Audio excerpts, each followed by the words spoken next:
Amorim out. Get out, get out. Out. Get out. They should change all the players. Sack Amorim je. Tapi apa pun saya tetap percaya Amorim.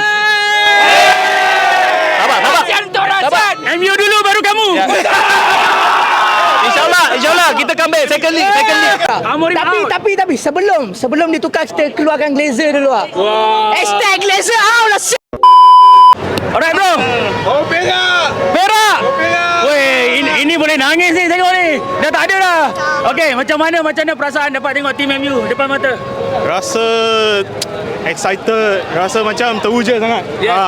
So saya sejak umur 11 I dah sokong MU sampai sekarang ni.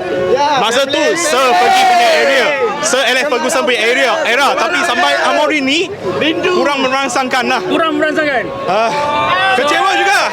Apa yang Amorim kena buat untuk next season? King Island. Lagipun Glazer out saja. Glazer out. Passing Glazer out.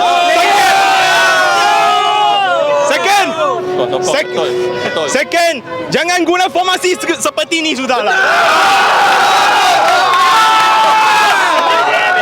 Amorim legend. Tapi apa pun saya tetap percaya Amorim. Sabar. MU dulu baru kamu. InsyaAllah kita comeback second league. Okay, nyanyi. 1, 2, 3. Glory Man United. Glory Man United.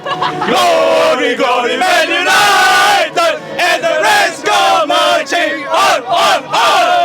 Boleh. Saya buat hati tapi ASEAN power sangat.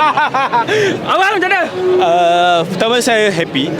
Tapi saya sedih lah. Main backup pun tak boleh menang. Yo. Saya sangat sedih lah. Dah lama tengok MU tak pernah menang. Apa ya? Okey, apa yang benda yang perlu Amorim buat untuk off season ni, sepanjang off season ni? Sack Amorim je. You. Too harsh. Kita ambil CR balik.